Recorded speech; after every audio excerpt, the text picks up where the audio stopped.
Olá pessoal, sejam bem-vindos ao canal de matemática do professor Joaquim, gente. Moçada, nós vamos continuar aqui resolvendo as atividades da semana 2 do PET 3 do primeiro ano do ensino médio. Nesse vídeo eu vou resolver a questão 2 que está aí na página 32 e que tratou de inequação de segundo grau. Bora lá para a questão? Bom pessoal, a questão 2 diz assim: num campeonato de vôlei, uma bola é lançada ao ar. Suponha que sua altura h em metros t segundos após o lançamento seja dado por h igual a menos t ao quadrado mais 5t. Determine o intervalo de tempo em que a bola permanece no ar. Bom, gente, para facilitar aqui, eu vou marcar o plano cartesiano. Então, nós temos aqui o eixo do x e o eixo do y. O eixo do y eu vou representar aqui pela altura que a bola vai atingir, enquanto que o eixo do x vai ser o tempo que ela vai gastar desde o lançamento até ela chegar no solo novamente. Bom, como ele disse que essa bola foi lançada no ar, eu vou considerar que ela foi lançada a partir aqui da origem. E aí ela foi lançada, subiu até voltar ao solo novamente. Repare, nós temos aqui esta curva. Essa curva é uma parábola com concavidade voltada para baixo. E ele informou que essa curva é descrita através dessa função, que é h igual a menos t ao quadrado mais 5t. Veja que ele está querendo que a gente determine aqui o intervalo de tempo em que ela permanece no ar.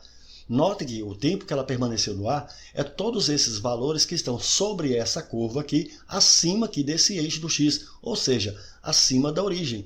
Então, qualquer valor de y aqui acima de zero vai ser os valores onde ela vai permanecer no ar.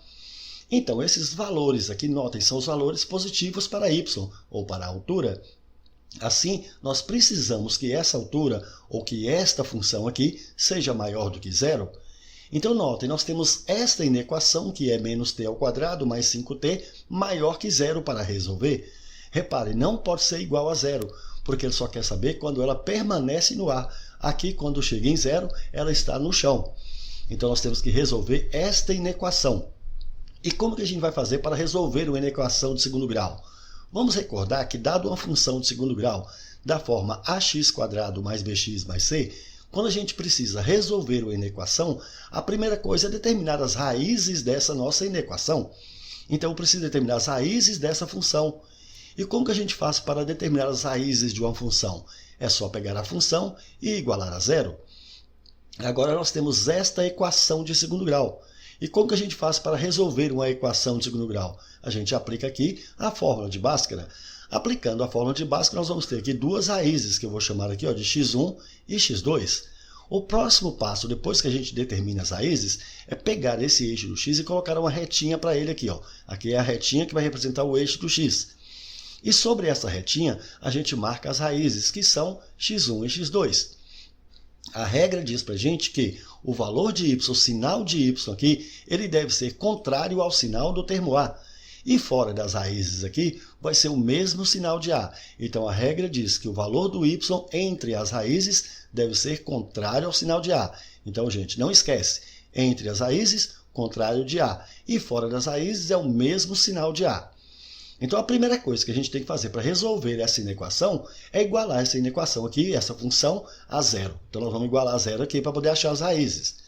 Pronto.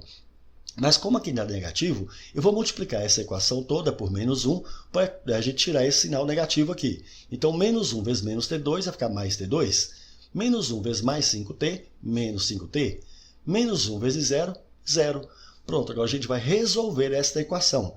Repare, eu não preciso utilizar aqui a fórmula de Bhaskara. A gente consegue resolver esta equação de segundo grau apenas colocando o termo t aqui em evidência. Então, t ao quadrado dividido por t vai sobrar t. Menos 5t dividido por t, menos 5. E isso aqui é igual a zero. Se esse produto aqui é igual a zero, nós vamos ter que t é igual a zero, ou seja, minha primeira raiz vai ser zero.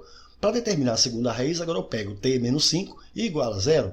Aí eu pego menos 5, passo para o segundo membro e vou ter que a segunda raiz t2 é igual a 5. Assim, as raízes para essa nossa função vai ser 0 e 5. De fato, se a gente olhar no gráfico aqui, observe, uma das raízes aqui realmente é 0, que é onde ela vai cortar o eixo do x. A outra raiz vai ser 5. Depois que a gente determina as raízes, o que a regra manda fazer? A gente precisa marcar uma retinha aqui para colocar essas raízes, que representam o eixo do x. As raízes são 0 e 5. Então, marquei aqui 0 e 5. Aqui estão as nossas raízes.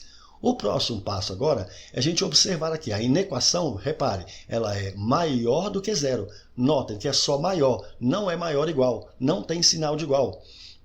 Se não tem sinal de igual, o intervalo é aberto. Se o intervalo é aberto, vamos colocar aqui uma bolinha branca, uma bolinha sem colorir, para indicar que o intervalo é aberto, que eu não vou usar as próprias raízes. E a regra diz que entre as raízes é sinal contrário ao sinal de A. Então aqui no meio vai ser contrário ao sinal de A. Na nossa função, olha, o termo A aqui é menos 1. Então, o contrário de negativo vai ser positivo. Já fora das raízes deve ser o mesmo sinal de A. Então, aqui fora das raízes vai ser o mesmo sinal de A, que é negativo. Então, fora das raízes, negativo.